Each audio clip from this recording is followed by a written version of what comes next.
Okay, in this tutorial we are going to see how we can use another feature of the S3 or the Simple Storage Service in AWS to host a website directly. And so AWS S3 has a functionality for direct website hosting, and we are going to just quickly show how you can set that up. And this is more for hosting of websites that are primarily made up of static page elements. So you can see in this diagram here, we have our bucket and we have things like video files, image files, HTML, CSS, JavaScript. These types of files that make up primarily static websites are a good candidate for using S3 to host them. And so if you have a website that has any type of client server interaction or any type of authentication that has to take place from a user perspective, then this isn't a good use case for S3. We will talk about ways that you can host and set up those types of websites in other tutorials.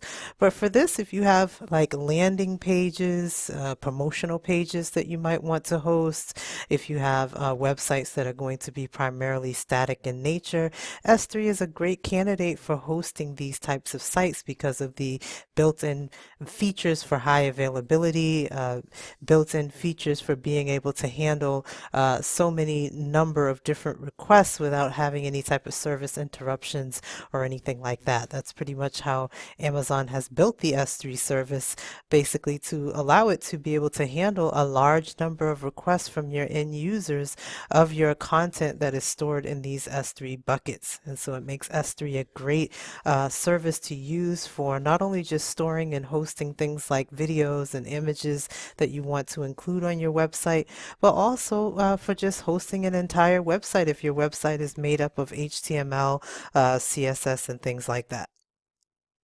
So the first thing we want to do is just jump over to the AWS Management Console, and we will want to go over to the S3 service, which is down under Storage. And we want to go ahead and create a bucket, and we're going to want to have a bucket that allows for public access because the files that we're going to put in the bucket are going to be publicly accessible because they're pretty much going to be made up of the different pages that make up our web application. And so we want to make sure that we have a bucket that is going to be publicly accessible and have all of the different files that we want that make up our website included in that bucket. So the first thing we want to do is create a bucket, and we want to give the bucket some sort of a unique name. So we're just going to say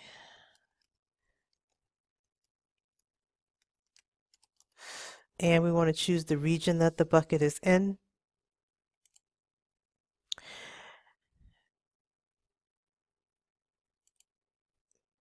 And on the page for the public access, we're going to want to remove the checkboxes because we are going to want this bucket to be publicly accessible in terms of the content of this bucket. So we want to just uncheck these public access settings for the bucket. So we can leave everything on the previous screen as is, but on this screen we want to uncheck these new options that Amazon has put in place and click Next.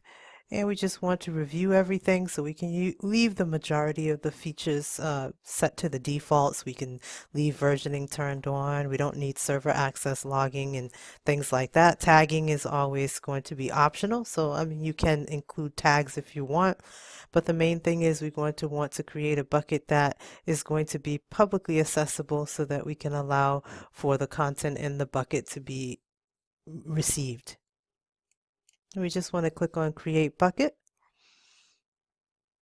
And once we have our bucket created, we want to then go and upload our content onto our bucket that is going to make up our static website. And so if we have our different HTML pages, we want to upload that content. So we want to upload the content here, and we can drag and drop the files, or we can browse to the files by clicking on Add Files. So we want to just go down to our index.html file. So I have an index.html file here. I have a style sheet in here as well. So we want to just go ahead and add all of the content for our static website directly up onto our S3 bucket. So we don't want to zip the files or anything like that. We can just add all of our HTML links for all of our pages and style sheets and images and videos and everything up on S3 directly. And we want to hit next. And we do want to grant public access to our objects. So we want to switch this over to grant, and so that our objects can have public read access.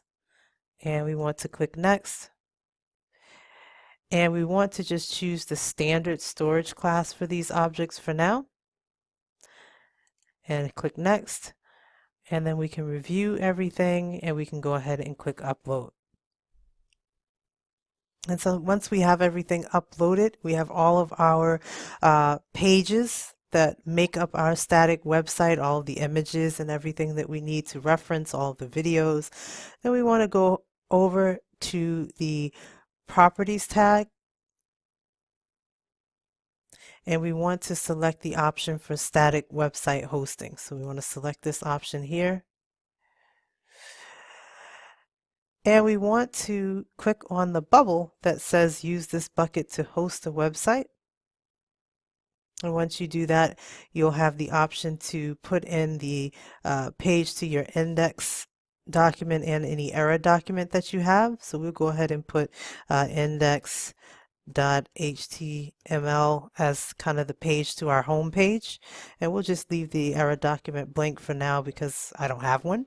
So we just need the link to whatever is going to be the home page of our website. That's what we want to put in here for our index document. And we want to go ahead and click on save. And once we save that, if we go back over to our static website hosting option, you'll notice that Amazon has immediately provisioned an endpoint for our static website that we can then use to distribute for our end users to be able to access our website. So if you go ahead and click on that endpoint, that'll take you to your static website and all of the different pages that you have in place. You should see everything corresponding to the files that you've uploaded onto your S3 bucket. And so this way you can easily set it up and use S3 as a service that you can directly use to host static websites, any kind of landing pages, any kind of promotional websites you want to use, or maybe even just the home page of your application that would then potentially link to other pages that maybe have more authentication or client service interaction, but using S3 to handle the bulk of the requests that are coming in that you want to serve for your application. So in another tutorial, we'll see how we can set up static website hosting with S3 to host content using your own domain, maybe a domain name that you've bought in Route 53. You can also use your own custom domain name with your static website that you host as well. And so you can do that in conjunction with the Route 53 service that allows you to be able to set up and purchase domain names, set up routing, and set up all of the different CNAME and different record types for your domain. So we'll do that and look at how we can do that in another tutorial. But in this tutorial, the thing that you want to take away is just remember the use case that you can use S3 as a landing place or a service that can be used to just completely host a website right out of the box. And so you can do a cost calculation and see, if this is something that can be useful for your organization. If you can cut some costs and save some money by hosting some of the page elements and maybe stripping them away from being hosted directly on your EC2 instances and moving them over to S3 for more high availability and more potential cost savings where applicable. So that'll conclude this tutorial. Check back next time and we'll look at some of the other aspects and things that you can do with the S3 service.